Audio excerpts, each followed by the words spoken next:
ஒவ்வொரு அனிவர்சரிக்கும் கிஃப்ட் பண்ண ஜுவல்ஸோட ரெடி ஆயிட்டேன். பட் இன்னைக்கு எப்பவுமே நம்பிக்கையான கிருஷ்ணிகா ஜுவல்லர்ஸின் new design. Happy anniversary love. Krishnika jewellers, Ealing road, Wembley. Trusted for generation.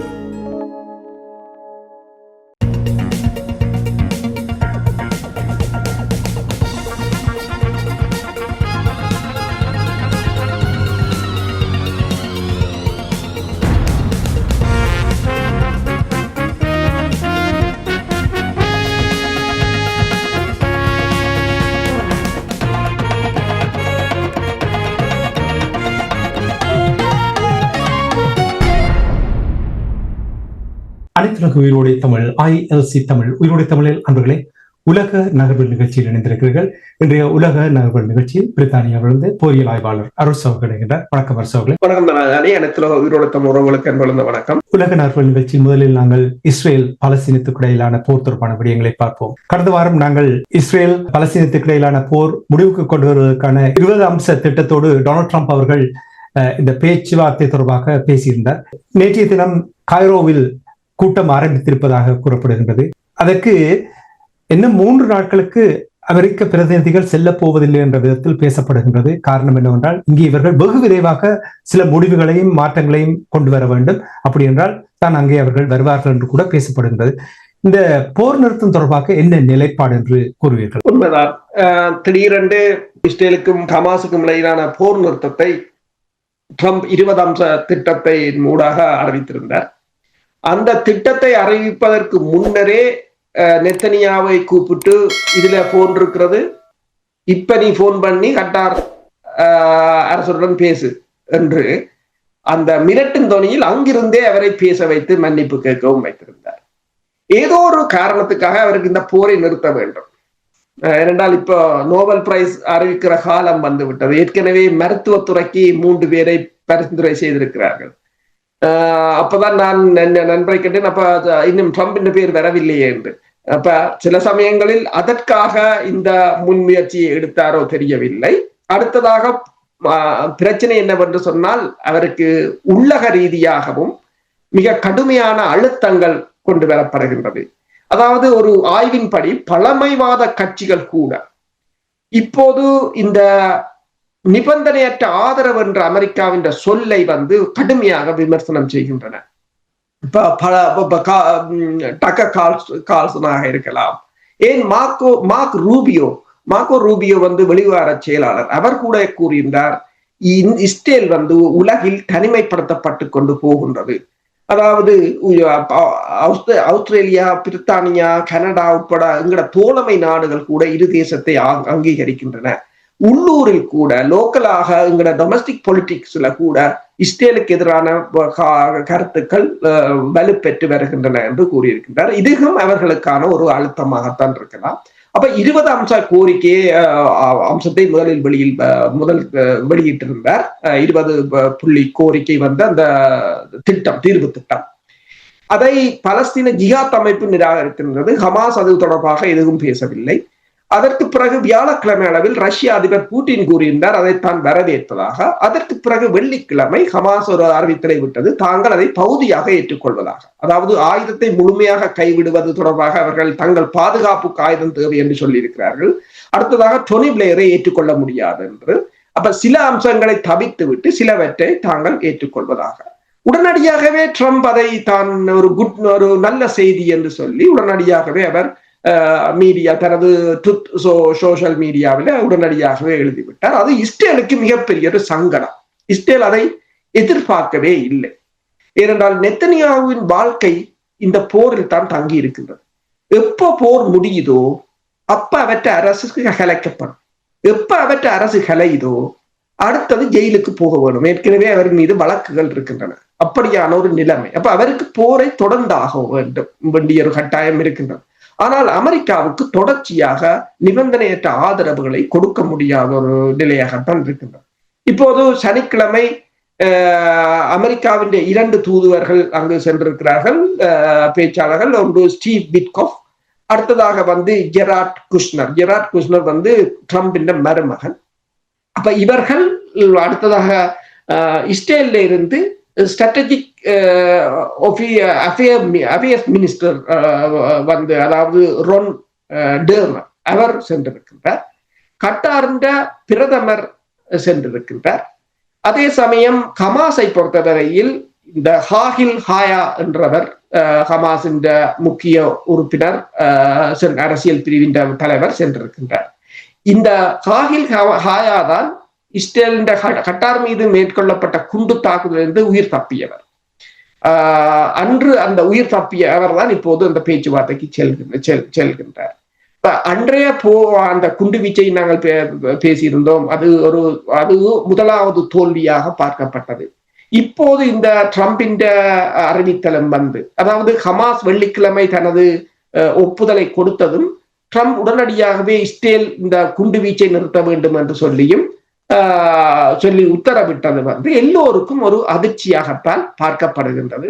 Israel மீடியாக்களை நீங்கள் பார்த்தீர்கள் என்று சொன்னால், ட்ரம்பின் படத்துக்கு அவர் ஹமாஸின் உடுப்பை போட்டுக்கொண்டு தலையில் ஹமாஸின் பட்டியை கட்டி கொண்டு நிற்கின்ற படங்கள் தான் அங்கு வெளிவந்து கொண்டிருக்கின்றன எல்லா ஊடகங்களிலும். சில ஊடகங்களில் அவர் துப்பாக்கியுடன் நிற்கின்றார். அப்படி போகின்றது. அதாவது பங்காளிகளுக்கு இடையிலான ஒரு சண்டை. இதை நான் யோசிக்கிறேன், ஹமாஸ் மிகவும் ஒரு ராஜதந்திர ரீதியாக அதை பயன்படுத்தி இருக்கின்றது. என்று சொன்னால் இதை தாங்கள் எதிர்க்காமல், ஏன்னா அவர்களுக்கு தெரியும் இது நிலைக்காது, இஸ்ரேல் இதனை அனுமதிக்காது. அப்ப ஏன் அதை தாங்கள் குழப்பியதாக இருக்கணும், இஸ்ரேலே குழப்பியதாக இருக்கட்டும் என்று செய்தார்களோ தெரியும். ஈஜிப்ட் காய்ரோவில் இந்த கூட்டம் நடைபெறுகின்றது. என்ன காரணத்துக்காக நீங்கள் பேசும்பொழுதுதான் யோசித்தேன். கடந்த தடவை டோஹாவில் நடந்தது, அங்கேதான் கட்டாருக்கு வான் தாக்குதல் செய்த நெட்டன்யாஹு அவர்களுடைய வான்படை. என்ன காரணத்துக்காக இது இங்கே மாற்றப்பட்டது? அவர்கள் அனுமதி கொடுக்க மாட்டார், இவர்கள் அதை வெளியில் சொல்லவில்லை.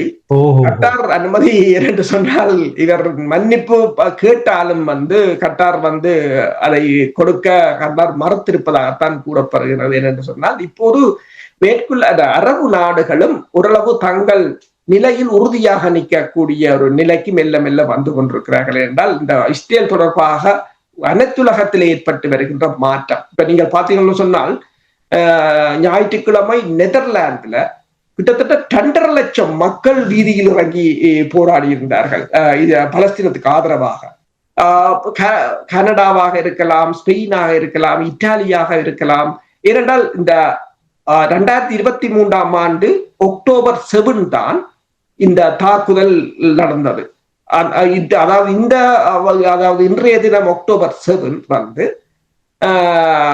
2 வருடங்கள் பூர்த்தியாகின்றது. அப்போ உலகம் முழுவதும் ஒரு மிகப்பெரிய எழுச்சியாகத்தான் இருக்கின்றது இது தொடர்பாக. இது வந்து இஸ்ரேலுக்கு இஸ்ரேல் ஒரு என்ன சொல்றது, அந்த ஒட்டுமொத்தமாக புறக்கணிக்கப்பட்ட ஒரு தேசமாகத்தான் இப்போது இஸ்ரேல் நிற்கின்றது. அதை நான் கூறவில்லை, அமெரிக்காவின் வெளிவார செயலாளர் கூட கூறியிருக்கின்றார். இந்த நிலைதான் ட்ரம்ப் இதை செய்ய வேண்டிய நிலைக்கு போனது என்று சொன்னார். நான் நீங்கள் கூறிய விடயங்களை கேட்டுக்கொண்டிருக்கும் பொழுது துணிந்து விட்டார்கள் போல் இருக்கும், எனக்கு தெரியவில்லை. இனி கைதிகள், இந்த கைதிகளை விடுவிப்பதாக கூட அறிவித்திருக்கிறார்கள். அது என்ன விதமான நிபந்தனையோடு விடுவிப்பார்கள்?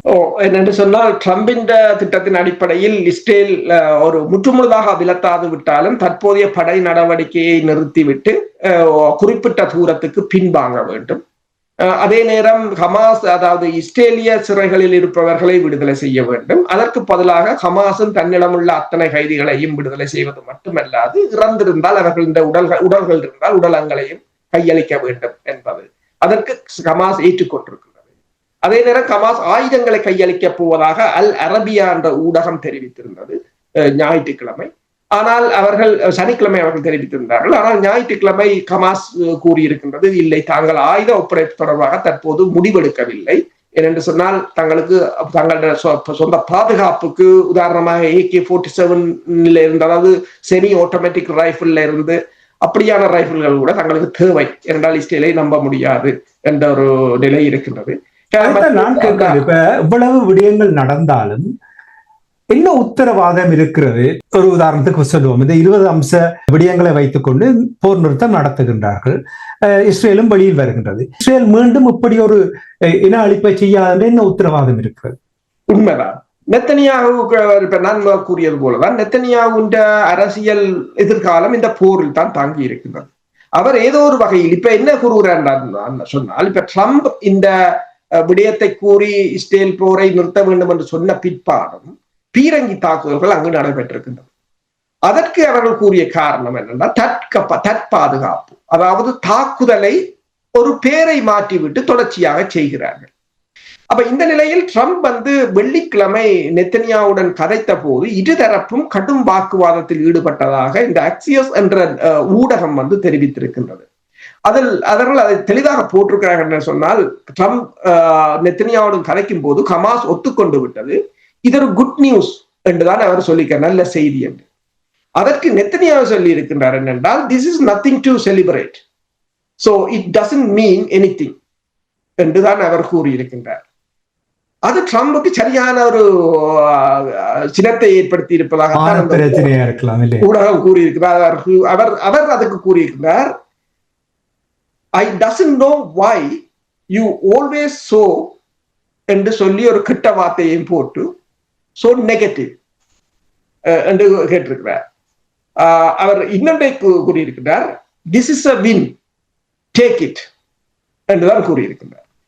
இந்த உரையாடல்களை எவ்வாறு பார்க்க, இதுவரை அமெரிக்காவின்றையும் இஸ்ரேலின் சரித்திரத்துல இஸ்ரேலை இப்படி ஒருவர் பேசியது இல்லை. ஆனால் இப்ப விளையாட்டுக்கு நான் கேட்கவில்லை, இது சில வேளைகளில் மாறுவதற்கான வாய்ப்பு இருக்கிற. வருகின்ற வெள்ளிக்கிழமை கடந்து போனால் டொனால்ட் ட்ரம்புக்கு நோபல் பரிசு கிடைக்கவில்லை என்றால் மீண்டும் டொனால்ட் ட்ரம்ப் நெட்டன்யாஹூ அவர்களுக்கும் இஸ்ரேலுக்கும் முழு ஆதரவை வழங்கும் அந்த பாணியில் அவர் செல்வதற்கான வாய்ப்புகள் அதிகமாக இருக்கும் தானே?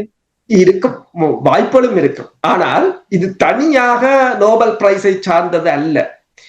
என்னென்று சொன்னால், உள்ளுக்குள்ளும் அவர்களுக்கு இப்ப அமெரிக்கா ஷட் டவுன், அது மூடப்பட்டுத்தான் கிடக்கிறது, அதை திறக்க வேண்டும். இப்ப அமெரிக்காவுக்கு உள்ளுக்குள் நிறைய பிரச்சனை இருக்கின்றது, அதை தீர்க்க வேண்டிய பிரச்சனை. இப்ப அவர்களால் நெடுக இஸ்ரேலை பார்த்து கொண்டிருக்க முடியாது. அடுத்ததாக இஸ்ரேலுக்கு கொடுக்கின்ற ஆயுதங்கள் அவர்களுக்கு தேவை என்னென்று சொன்னால், அங்கால உக்ரைன் விழுந்து கொண்டிருக்கின்றது. அப்ப இந்த போரையும் அந்த போரையும் சமாளிக்க முடியும். அடுத்தது சீனாவின் அந்த மிகப்பெரிய ஒரு இராணுவ ஒத்திகை உலகத்தின் இராணுவ சமநிலையே தலைகளா புரட்டி போட்டுட்டு, அப்ப அதுக்கு ஏதாவது ஒரு வழி பண்ணணும். எனவேதான் 800 ஜெனரல்களை கூப்பிட்டு இருந்தார்கள். அப்ப தனியா இந்த இஸ்ரேலையும் ஹமாஸையும் பார்த்து கொண்டிருக்க முடியாத ஒரு நிலை. இதில் ஒரு அமெரிக்காவை ஒரு பொறிக்குள் யாரோ சிக்க வைத்து விட்டதாகத்தான் இப்போது அமெரிக்கா உணர்கின்றது.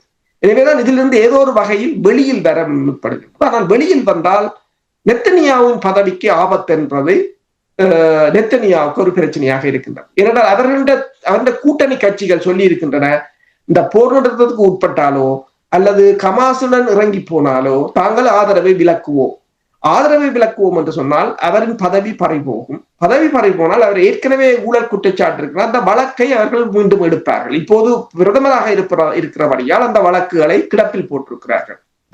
இது ஒரு செயின் ரியாக்ஷன் மாதிரி. இதில் இந்த முரண்பாடில் ட்ரம்பை பொறுத்தவரையில் ட்ரம்புக்கு 2 விடயங்கள் இருக்கிற. ஒன்று, அவர் நாளைக்கு சொல்லலாம் ஹமாஸ் மீறிட்டு, பொய்யையும் சொல்லலாம், ஹமாஸ் மீறிட்டு நாளைக்கு இது மாறும். ஏன்னா ட்ரம்பை பொறுத்தவரையில் அவர் கலைப்பதில் 90% நடப்பதில்லை, 10% தான் ஆகிறது. அப்ப அது மாறலாம். ஆனாலும் இந்த நடவடிக்கை ஒரு இஸ்ரேலுக்கு உத்தரவு போட்ட முதலாவது அரசு தலைவராக ட்ரம்பை தான் பார்க்கிறார். சரி, நாங்கள் பொறுத்திருந்து பார்ப்போம். இன்னும் சில நாட்களில் இருந்து தொடர்பான விடயங்கள் வெளிவரும் பொழுது நாங்கள் உறவுகளுக்கு எடுத்து வருவோம் என்று கூறிக்கொண்டு இனி நாங்கள் பிரான்சுக்கு செல்வோம். இதை ஒரு உரை எங்களுக்கு விளங்கப்படுத்துங்கள். அதாவது இமானுவேல் மேக்ரான் 2வது தடவை அரசு தலைவராக இருக்கின்றார். கிட்டத்தட்ட 6 ஆண்டுகள் என்று நம்புகிறேன். இப்பொழுது 6-7வது ஆண்டுக்கு வரப்போகிறார். 10 ஆண்டுகள் அவர் பதவியில் இருக்கலாம். இந்த 6 ஆண்டுகளுக்கு 7 பிரதமர்களை நியமித்திருக்கிறார் என்றால் பிரான்சில் ஏதோ ஒரு பிரச்சனை இருக்கிறது போல் இருக்கின்றது. அதுவும் கடைசியாக தெரிவு செய்யப்பட்ட பிரதமர் 26 நாட்களில் ராஜினாமா செய்ய வேண்டி வந்திருக்கின்றது. என்ன நடக்கின்றது? என்ன நிலை? உண்மைதான். பிரான்சின் அரசியல் ஒரு காட்ஸ் மாதிரி உளிர்ந்து கொண்டு கொண்டிருக்கின்றது என்று தான் எல்லோரும் சொல்கிறார்கள். பிரான்சின் அதிபரின் காலத்தில் 7வது பிரதமராகத்தான் இப்ப செபஸ்டியன் லோகன் நியமிக்கப்பட்டிருந்தார். அவர் முன்னாள் பாதுகாப்பு அமைச்சராக இருந்தவர். இந்த கடந்த 2 வருடத்துக்கு நியமிக்கப்பட்ட 5வது பிரதமராகத்தான் அவர் காணப்படுகின்றார். ஆனால் அவர் 26 நாட்கள் தான் பதவியில் இருந்தவர். அதாவது தன் அமைச்சரவையை அமைச்சு 12 மணி நேரத்துக்கு ராஜினாமா செய்து விட்டார். இது எல்லாம் பிரான்சின் வரலாற்றில் இருக்கும் என்று சொல்கிறார்கள். ஏனென்று சொன்னால் 26 நாள் பிரதமராக இருந்த வரலாறு பிரான்ஸ்ல இல்லை என்று சொல்லியும், அதிலும் 12 மணித்தியாலத்துக்குள்ள தாங்கள் அமைச்சரவை அமைத்து விட்டு உடனடியாக பதவி விலகினவர் இவர்தான் முதலாவது ஆள் என்றும் கூறப்படுகின்றது. இந்த நிலையில் அடுத்த பிரதமரை கொண்டு வருவதற்கு பிரான்ஸ் அதிபர் முற்பட்டாலும் இப்போது அங்குள்ளவர்கள் கூறுகிறார்கள் திருப்ப ஒரு நாடாளுமன்ற தேர்தலை வைக்கும்படி கூறுகிறார்கள். ஆனால் தேர்தல் நடைபெற்றது கடந்த ஆண்டுதான் தேர்தல் நடைபெற்றது. அவ்வாறு நடைபெற்று கூட அவர்களால் ஒரு தொங்கு பாராளுமன்றமாக இருந்தும் கூட அதனை தக்க வைக்க முடியாத நிலை. அப்ப இந்த நிலையில் அவர்கள் இன்னொன்றை கூறுகிறார்கள், பிரான்சின் அதிபர் மேக்ரோன் 2027 ஆண்டு வரையும் அவற்ற பதவி இருக்கின்றது. எனவே அதற்கு அவர் விரைவாக பதவி விலக வேண்டும் என்று சொல்லி கூறியிருக்கிறார்கள். ஆனால் இது எல்லாவற்றுக்கும் என்ன காரணம்? அது ஒரு முக்கியம். ஏன் இந்த பிரதமர் பதவி விலகுகிறார்? அவர் கொண்டு வந்த பட்ஜெட், அதாவது வரவு செலவு திட்டத்துல துண்டு விழும் தொகை. ஏனென்றால் காசா நீங்கள் உக்ரைனை கொடுத்துட்டீங்கள், மிச்ச காசா போருக்கு செலவழிச்சாச்சு. பாதுகாப்பு நேட்டோ ட்ரம்ப் 5% கூட்டா நீங்கள் 5% கூட்டியாச்சு. 2% இருந்ததை நாங்கள் கூட்டுறோம் எல்லாம் கூட்டியாச்சு. எங்க இருந்து காசு எடுப்பீங்கள்? முந்தின மாதிரி ஈராக்கோ ஈரான்ல போய் குண்டை போட்டு எண்ணெயை கொண்டு வர்ற அளவுக்கும் இப்போது இல்லை. எல்லா நாடுகளும் உசார். பல நாடுகள் மிகவும் பலமாக இருக்கின்றன. ஆப்பிரிக்க நாடுகள்ல இருந்து பிரான்ஸை படிப்படியாக ரஷ்யா வெளியேற்றி போட்டுது. அப்ப அங்கிருந்து கொண்டு வர காசுகளும் இல்லை. இப்ப இதுதான் இப்போது உள்ளக பிரச்சனையாக போய்கொண்டிருக்கின்றது. அப்ப அடுத்த பிரதமர் வந்தாலும் இதனை நிறைவேற்ற முடியாது. அவர்கள் கூறுகிறார்கள் உட்கட்டுமாட்டம், நீங்கள் உக்ரைனுக்கு கொடுக்கிறதை போரை நிறுத்திவிட்டு அந்த காசை எங்கள் நாட்டுக்கு செலவழியுங்கள் என்பதை அவர்கள் கூறுகிறார்கள். அதுதான் அவர்களிடம் விடாப்பிடியாக இருக்கின்றது. உதைத்தான் இப்பொழுது எல்லா நாடுகளிலும் நீங்கள் பார்க்கக்கூடிய பிரித்தானியாவில் கூட கூறுகிறார்கள் இல்லையா, போருக்கு கொடுப்பது மட்டும் இல்லாமல் வருகின்ற அகதிகளுக்கு கொடுக்கின்ற சலுகைகளை இவற்றை நிறுத்திவிட்டு உள்ளூர் மக்களை, எங்களுடைய மக்களை பாதுகாப்பதற்கும் உணவுப் பொருட்களை வாங்குவதற்கான வாங்க முடியாத நிலையில் இருக்கிறார்கள். அந்த மாற்றத்தை ஏற்படுத்தணும் என்று ஒரு பெரிய ஒரு அழுத்தம் பிரயோகிக்கப்படுகின்றது உலக நாடுகளில். அமெரிக்காவிலும் அதே மாதிரியான நிலைமைதான். அவர்கள் கூறுகிறார்கள் என்று சொன்னால் சேமிப்புகள் அனைத்தும் கரைந்து போய்விட்டது. பணவீக்கத்தால் சேமிப்புகள் அனைத்தும் கரைந்து போய்விட்டது. ஒன்றுமே இல்லை. வீடுகளை வாங்க முடியாது. எந்த அதாவது ஒரு லைஃப் ஸ்டாண்டர்ட் லிவிங் ஸ்டாண்டர்ட் மிகவும் ஒரு கீழ்நிலைக்கு போயிருக்கின்றது எல்லா இடத்திலும். இப்ப இங்கே நீங்க பாத்தீங்கன்னு சொன்னால் பர்மிங்ஹாம் பகுதியில குப்பை கூட அள்ள முடியாத ஒரு நிலையில் இருக்கிறார்கள். எல்லா இடமும் ரோட்டு முழுக்க குப்பைகளாக இருக்கிறது என்று சொல்லி. அப்ப அது எல்லாம் இல்ல இங்க பிரான்ஸ்ல மட்டுமில்லை, ஜெர்மனிலேயாக இருக்கலாம், பிரித்தானியாவில் இருக்கலாம், எல்லா நாடுகளும் மிகப்பெரிய ஒரு நெருக்கடியில் தான் சிக்கி இருக்கின்றன. ஆனால் பிரான்ஸை பொறுத்தவரையில் பிரான்சும் ஜெர்மனியும் ஐரோப்பாவில மிக முக்கிய ஒரு பொருளாதார நாடுகளாக இருக்கலாம். பிரான்ஸ் அணு ஆயுத நாடாக இருக்கலாம். என்னும் போது பிரான்சின் வீழ்ச்சி ஐரோப்பாவை கடுமையாக பாதிக்கும். இப்ப இந்த 2வது பிரதமர் பதவி, இந்த 5வது பிரதமர் பதவி விலகின உடனேயே பிரான்சின் பங்கு சந்தைகள் 12% வீழ்ச்சி கண்டிருக்கின்றன. யூரோ கூட வீழ்ந்திருக்கின்றது. யூரோ நாணயம் கூட வீழ்ந்திருக்கின்றது. போது அது மேலும் மேலும் பொருளாதார சுமைகளை இவர்களுக்கு கொண்டு வருவதாகத்தான் அமையும். தேர்தல் நடக்கும் என்று நீங்கள் எதிர்பார்க்கிறீர்களா? தேர்தல் இல்லாமல் இவர் சமாளிக்கக்கூடியதாக இருக்கும் என்று நம்புகிறீர்களா? இமானுவேல் மேக்ரான் அவர்களுக்கு தேர்தலை வைப்பதற்கு விருப்பம் இல்லை என்று சொன்னால், தேர்தல் இந்த தற்போதைய நிலையில் தேர்தல் வைத்தால் எதிர்கட்சிகள் தான் வரும். அப்ப எதிர்கட்சிகள் நாடாளுமன்றத்தை கைப்பற்றிய நிலையில் அரசு தலைவராக மேக்ரோன் நிலைக்க முடியாது. இது மேக்ரோன் இப்ப எல்லோரும் பதவி விலகினால் இவர்கள் மீது கடுமையான ஊழல் குற்றச்சாட்டுகள் வரும். ஏனென்றால் இந்த போர்களுக்கு இவர்கள் பயன்படுத்திய நிதிகள் அதுகள் என்று சொல்லி ஒரு மிகப்பெரிய ஒரு சிக்கலுக்குள் மாட்டி இருக்கிறார்கள். அதாவது முன்னைய காலத்தில் அவர்கள் கூறுவார்கள் என்று சொன்னால் வெஸ்ட் அண்ட் ஈஸ்ட். வெஸ்ட் என்றால் ஜனநாயகம், ஈஸ்ட் என்றால் சர்வாதிகாரம் என்ற ஒரு எழுதப்படாத சட்டம். அது யார் இருந்தாலும் அதை அவங்க அப்படித்தான் சொல்லுவாங்க. ஆனால் இப்ப மாறிக்கொண்டு வருகிறது. இப்ப வெஸ்டே ஒரு ஜனநாயகம் இல்லாமல் சர்வாதிகாரமாக மாற வேண்டிய ஒரு நிலைக்கு மெல்ல மெல்ல தள்ளுப்பட்டு கொண்டு போவதாகத்தான். சரி, பார்ப்போம். பிரான்ஸ் தொடர்பாக பார்த்தோம். இனி செக் ரிப்பப்ளிக், செக் குடியரசு கடந்த 5ஆம் தேதி ஞாயிற்றுக்கிழமை பொது தேர்தல் நடைபெற்றது. அந்த பொது தேர்தலில் கோடீஸ்வரர் வெற்றி பெற்றுவது போல் தெரிகின்றது. என்ன அந்த தேர்தல் தொடர்பான நிலைப்பாடை கூறுவீர்களா? செக் ரிப்பப்ளிக் வந்து ஒரு மிகப்பெரிய ஒரு சவாலாக இருந்தது. இப்ப நீங்க பாத்தீங்கன்னா சொன்னா செக்கோஸ்லோவாக்கியாவா இருக்கலாம், போலண்டாக இருக்கலாம், மோல்டோவாவா இருக்கலாம், ஹங்கேரியாக இருக்கலாம். இது ஒரு மிகப்பெரிய ஒரு இழுபறியாக இருக்கின்றது. இங்கு இடம்பெறுகின்ற தேர்தல்கள் எல்லாம் முறைகேடாகத்தான் இருக்க போறேன். இது அமெரிக்காவு, அதாவது ரஷ்யாவுக்கும் மேற்குலகத்துக்கும் இடையிலான இழுபறிகள். அங்கு எந்த அரசும் நிம்மதியாக இருக்க முடியாத ஒரு நிலை. இந்த போட்டியும் வந்து மிக கடும் போட்டியாகத்தான் இருந்தது. அதாவது முன்னாள் பிரதமர் வந்து பீட்டர் ஃபியாலா, அவர் வந்து 2021 பதவிக்கு வந்திருந்தார். அவர் வந்த பிற்பாடு அரசு தலைவராக இருப்பவர் வந்து பீட்டர் பாவல். அவர் ஒரு நேட்டோவின் மிக முக்கிய உயர் அதிகாரி. அவையெல்லாம் கிட்டத்தட்ட 2024 உக்ரைனுக்கு 1.5 மில்லியன் ஆயுதங்களை வழங்கியது. மில்லியன் ரவுண்ட்ஸ் அம்யூனிஷன் என்று சொல்றது. இது பணம் இல்லை, அம்யூனிஷன். அதுல வந்து 500,000 5,155 மில்லிமீட்டர் ஆர்ட்லரி செல்லுகள் அப்படி அள்ளி கொடுத்து கொண்டுதான் இருந்தார். அங்கும் இதே பிரச்சனை தான். அதாவது உக்ரைனுக்கு கொடுக்கப்பட்ட நிதி, உள்ளூரில் ஏற்பட்ட ஊழல்கள், பணவீக்கம், அந்த மக்களின் சேமிப்புகள் கரைந்து போனது, மக்கள் வாழ முடியாமல் போனது, அரசியல் கட்சிகள் கொண்டு வந்த கொடுத்த வாக்குறுதிகளை நிறைவேற்றாமல் போனது, தாய்வானுக்கான ஆதரவு, இஸ்ரேலுக்கான ஆதரவு எல்லாம் அந்த அரசியலை புரட்டி போட்டது. இத்தனைக்கும் அதற்கு பின்னால் ரஷ்யாவும் நிற்கின்றது, இங்கால அமெரிக்காவும் நிற்கின்றது.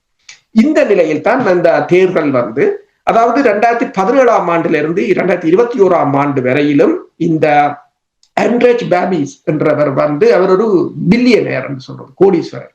அவர் தான் 2017 21 வரையும் பிரதமராக இருந்தவர். ஆனால் தற்போது மீண்டும் போட்டியிட்டு வெற்றி பெற்றிருக்கிறார். அதாவது 2021 அவர் போட்டியிட்டவர். ஆனால் அப்போது 8 ஆசனங்களை பெற்றவர், இப்போது 80 ஆசனங்களை பெற்றிருக்கின்றார். அந்த மாற்றம் இவ்வளவு தூரம் வந்திருக்கிறது. அப்ப 80 ஆசனங்கள் பெற்றாலும் அந்த நாடாளுமன்றம் 200 ஆசனங்கள் தேவை. அப்ப இன்னும் சில கட்சிகளுடனும் அவர் தான் ஆட்சி அமைக்க போகிறார். அப்ப ஏற்கனவே உங்களுக்கு தெரியும், இந்த ஐரோப்பாவில வந்து ஹங்கேரி, ஸ்லோவாக்கியா எல்லாம் ரஷ்யாவுக்கு ஆதரவாக அல்லது இந்த நேட்டோவுக்கு எதிராக நிற்கிற நாடுகள். இப்போ அந்த கூட்டணியில் வந்து செக்கும் இணைந்திருப்பதாகத்தான் கூறப்படுகின்றது. இவர் வந்து உக்ரைனுக்கு கொடுக்கப்படுற நிதி, மற்றது நேட்டோவில் உக்ரைன் இணைவது எல்லாவற்றுக்கும் எதிரானவர் என்று கூறப்படுகின்றது. எல்லாவற்றுக்கும் எதிரானவர். அதே சமயம் அவரை பொறுத்தவரையில் தாங்கள் அந்த தங்கள மக்களின் நலன் தான் முக்கியமானது என்று கூறப்படுகிறது. இவரை எப்படி கூறுகிறார்கள் என்று சொன்னால், ஐரோப்பாவில் ஒரு ட்ரம்ப் வந்து என்றால் அவரும் அங்கே ஒரு பில்லியனர், ட்ரம்பும் இவரும் இங்கே ஒரு பில்லியனராகத்தான் வந்திருக்கின்றார்.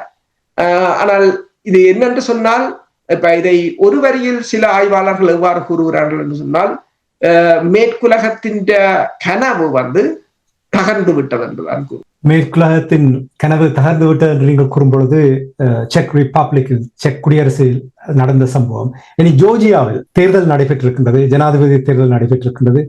அங்கேயும் ரஷ்யாவுக்கு ஆதரவான தான் வெற்றி பெற்றிருக்கின்றார். வெற்றி பெற்றதும் போராட்டக்காரர்கள் ஜனாதிபதி மாளிகையை நோக்கி அங்கே ஆர்ப்பாட்டம் செய்தது போல் தெரிகின்றது. ஜோர்ஜியாவுடைய நிலைப்பாடு எவ்வாறு இருக்கின்றது? அங்கு இந்த உள்ளூராட்சி சபை தேர்தலும் நடந்து முடிந்திருக்கின்றது. அதில் வந்து இப்ப அங்கு இருக்கின்ற பிரதமராக இருக்கலாம், அரசு தலைவராக இருக்கலாம், ரஷ்யாவுக்கு ஆதரவாகத்தான் இருக்கிறார்கள்.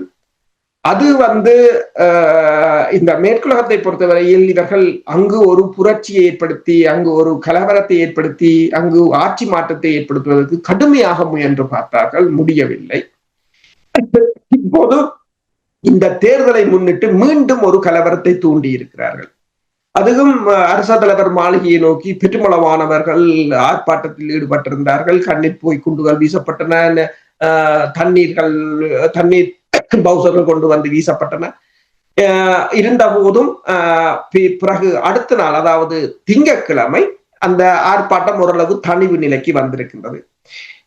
உக்ரைனில் 2014 எவ்வாறு ஒரு இராணுவ ஆட்சியை கொண்டு வந்தார்களோ அவ்வாறான ஒரு ஆட்சியை கொண்டு வருவதற்காகவே இந்த நடவடிக்கைகளை அவர்கள் தொடர்ச்சியாக மேற்கொண்டு வருகிறார்கள்.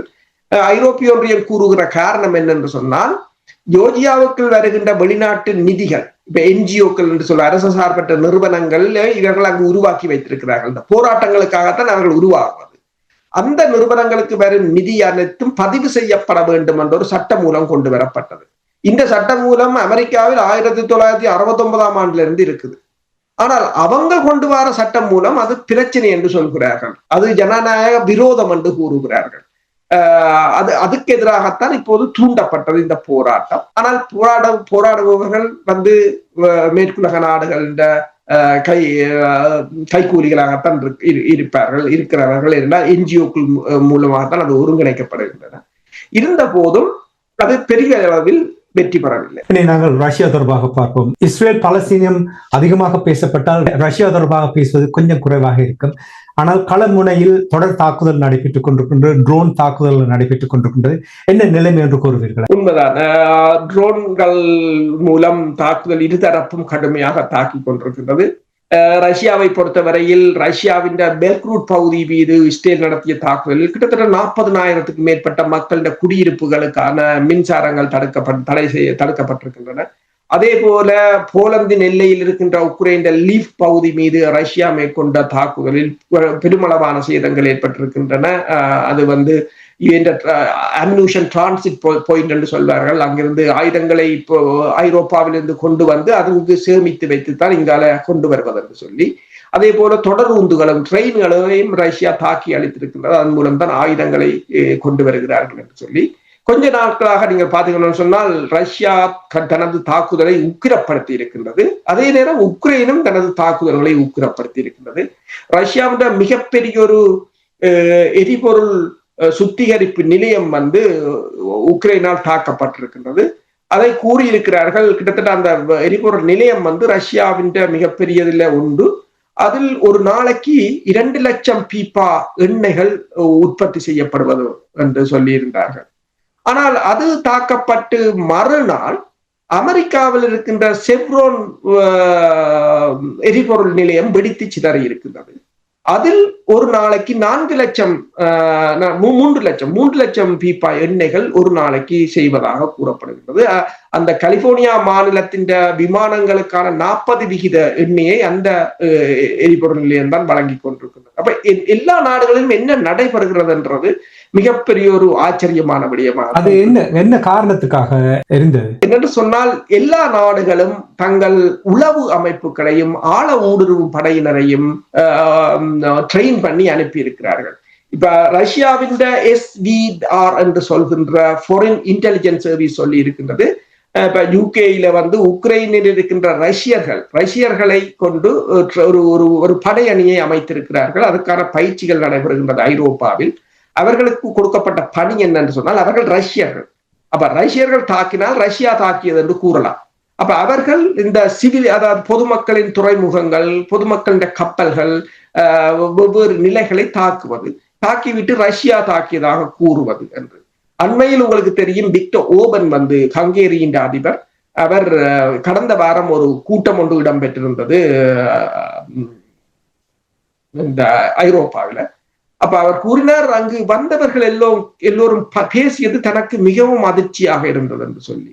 அவர்கள் அன்அபிஷியலா பேசும்போது இந்த போர் தொடர்பாகத்தான் பேசுகிறார்கள். போரை அவர்கள் ஆரம்பிக்க போகிறார்கள். அந்த போர் என்ன மாதிரி செய்ய வேண்டும், எது நடக்க வேண்டும், அது தொடர்பாகத்தான் பேசுகிறார்கள். தனக்கே மிகப்பெரிய ஒரு ஆச்சரியமாக இருந்தது, இவர்கள் போருக்குள் போய்விட்டார்கள் என்று. ஆனால் ஹங்கேரி தங்களை பொறுத்தவரையில் தாங்கள் அதில் ஈடுபட போவதில்லை, எந்த தரப்புக்கும் ஆதரவாக ஈடுபட போவதில்லை என்று சொல்லி, இப்ப அமெரிக்காவின் பாதுகாப்பு செயலாளர் 800 ஜெனரல்களை கூட்டியதும் இந்த போருக்கான ஒரு முன்னொத்திகையாகத்தான் பார்க்கிறார்கள். அதற்கு முதல் அவர்கள் ஈரானை தாக்குவார்கள் என்று கூறப்படுகிறது. ஈரானைத்தான் முதலில் தாக்க போகிறார்கள் என்று கூறப்படுகிறது. இப்ப ஒட்டுமொத்தமாக நீங்க பார்த்தீர்கள் என்று சொன்னால், போர் இந்த போர் எந்த போரும் இப்போது நிற்பதற்கான சாத்தியக்கூறுகள் மிகவும் குறைவாகத்தான் இருக்கின்றன. ஜெர்மன் முன்னாள் சான்சலர் அஞ்சலா மேர்க்கல் ஒன்றை கூறுகின்றார். அதாவது 2021ஆம் ஆண்டு இந்த போரை ஆரம்பிக்க விடாமல் தடுப்பதற்கு தாங்கள் எவ்வளவோ முயன்றதாகவும், அதை குழப்பியவர்கள் போலந்தும், லட்வியா, எஸ்டோனியா, லித்துவேனியா போன்ற நாடுகள் தான் அதனை குழப்பியவர்கள் என்றும் அவர் கூறியிருக்கின்றார். மிகவும் சுருக்கமாக கடந்த முறை உரையாடும் பொழுது கூறினீர்கள், புட்டின் அவர்கள் நேட்டோவை பரீட்சித்து பார்த்திருந்தார் என்ற விடயத்தை கூறினீர்கள். அதனுடைய நிலைமை எவ்வாறு இருக்கிறது? உண்மைதான். என்னென்று சொன்னால், இப்போது அதாவது நேட்டோ மீது புட்டின் அவர்கள் அதாவது அந்த ஆள் இல்லாத தாக்குதல் விமானங்கள் எல்லா இடங்களிலும் பறந்தது. ஏனென்றால் ரஷ்யாவில இவர்கள் ஆள் இல்லாத தாக்குதல் விமானங்கள் மூலம் அந்த நாட்டின் இயல்பு நிலையை குழப்பிக் கொண்டிருக்கிறார்கள். கடந்த ஞாயிற்றுக்கிழமை இரவு கூட 245 ஆள் இல்லாத தாக்குதல் விமானங்களை ரஷ்யா சுட்டு வீழ்த்தியதாக கூறியிருக்கின்றது. அவ்வளவுத்துக்கு அங்கு வான் முழுக்க பரவி கொண்டிருக்கின்றது.